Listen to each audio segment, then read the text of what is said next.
सरकारी कर्मचाऱ्यांना आणि निवृत्तांना स्वतंत्रता दिनाची मोठी भेट मिळाली आहे। पण हा निर्णय नेमका किती महत्त्वाचा आहे?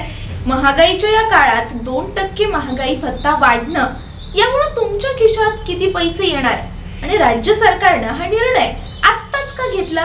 चला सगळं समजून घेऊयात। नमस्कार, मी सृष्टी आणि आपण पाहताय मराठी जनता। महाराष्ट्र सरकारने आज घेतलेल्या एका मोठ्या निर्णयाने राज्यातील लाखो कुटुंबांना दिलासा मिळालाय। सरकारी कर्मचारी, अधिकारी आणि पेन्शनधारकांसाठी राज्य सरकारने महागाई भत्ता 2% वाढवण्याचा निर्णय घेतलाय। हा निर्णय फक्त आकड्यांचा खेळ नाही, तर हा आहे दैनंदिन जीवनावर थेट परिणाम करणारा बदल। आता समजून घेऊयात महागाई भत्ता म्हणजे काय। महागाई भत्ता म्हणजेच DNS अलाउन्स हा कर्मचारी व निवृत्तांना महागाईच्या दराप्रमाणे मिळणारा अतिरिक्त पगाराचा हिस्सा। बाजारात वस्तूंचे भाव वाढले की कर्मचाऱ्यांना क्रयशक्तीवर परिणाम होतो, त्यामुळे महागाई भत्त्याची वाढ ही आर्थिक भार कमी करण्यासाठी महत्त्वाची ठरते। सध्या केंद्र सरकार दर 6 महिन्यांनी महागाई भत्त्यात बदल जाहीर करतं, मात्र राज्य सरकारही आपल्या कर्मचाऱ्यांसाठी ही पावलं उचलत असतं आणि यावेळी स्वातंत्र्य दिनाच्या आधी हा निर्णय घेऊन राज्य सरकारने मोठं पाऊल टाकलंय। आता उदाहरण द्यायचं झालं तर एखाद्या कर्मचाऱ्याचा मूळ पगार 50,000 रुपये असेल तर 2%च्या वाढीमुळे दरमहा 1,000 रुपयांचा फायदा होईल। वार्षिक हा आकडा 12,000 रुपयांपर्यंत जाऊ शकतो। पेन्शनधारकांसाठीही हीच वाढ लागू होणार आहे, म्हणजे निवृत्त झालेल्यांनाही या निर्णयाचा थेट लाभ मिळेल। हा निर्णय आर्थिकदृष्ट्या भार टाकणारा असला तरी सरकारसाठी हा कर्मचारी वर्गाला दिलेला विश्वासाचा संदेश आहे। सरकारी यंत्रणा, प्रशासन, पोलीस, शिक्षक, आरोग्य कर्मचारी हे सगळे राज्याच्या विकासासाठी काम करतात। महागाईच्या काळात त्यांना आधार देणं ही सरकारची जबाबदारी ठरते।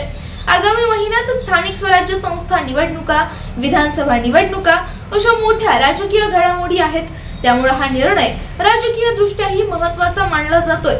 कर्मचारी संघटनांनी मागील काही महिन्यात महागाई भत्ता वाढवण्याची मागणी जोरदारपणे केली होती। अखेर ही मागणी मान्य झाल्यानं कर्मचारी वर्गात समाधानाचं वातावरण आहे। राज्य सरकारवर आधीच पायाभूत सुविधा प्रकल्प, शेतकरी कर्जमाफी, आरोग्य योजना अशा अनेक योजनांचा आर्थिक ताण आहे। अशा परिस्थितीत 2% महागाई भत्ता वाढवणं म्हणजे दरवर्षी हजारो कोटींचा अतिरिक्त खर्च। पण तरीही सरकारने हा निर्णय घेतला, कारण कर्मचारी वर्गाशी असलेलं नातं हे दीर्घकालीन असतं। कर्मचारी संघटनांनी राज्य सरकारच्या निर्णयाचं स्वागत केलंय।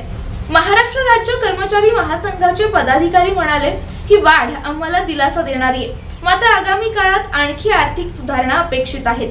काही संघटनांनी मात्र ही वाढ पुरेशी नाही, महागाईच्या वेगाशी सुसंगत वाढ हवी आहे अशी प्रतिक्रिया दिली आहे। सरकारी कर्मचाऱ्यांची क्रयशक्ती वाढल्याने स्थानिक बाजारपेठेतील खर्च वाढू शकतो। किरकोळ व्यापार, सेवा क्षेत्र आणि लघु उद्योग यांना यातून फायदा होऊ शकतो। ग्रामीण भागातील शिक्षक, आरोग्य कर्मचारी यांची आर्थिक स्थिती सुधारल्याने स्थानिक अर्थव्यवस्था थोडीशी तरी गतिमान होण्याची शक्यता आहे। स्वातंत्र्य दिनाच्या आधी अशा प्रकारचा निर्णय घेणं हा केवळ आर्थिक नाही तर भावनिक संदेश देणार आहे। स्वातंत्र्य म्हणजे केवळ राजकीय स्वातंत्र्य नाही, तर आर्थिक स्वावलंबनाचाही भाग आहे। कर्मचाऱ्यांना दिलेली ही वाढ त्याच दिशेने टाकलेलं एक छोटं पाऊल मानता येईल। राज्य सरकारने पुढील 6 महिन्यात पुन्हा महागाई भत्ता वाढीचा आढावा देण्याचे संकेत दिलेत।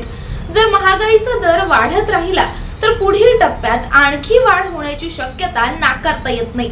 मग आता प्रश्न असा आहे, 2%च्या या वाढीमुळे तुमच्या जीवनात किती फरक पडेल? ही केवळ आर्थिक मदत आहे की निवडणुकीपूर्वीचा गोड निर्णय? आणि खरंच महागाईच्या वेगाशी सरकारची पावलं जुळत आहेत का?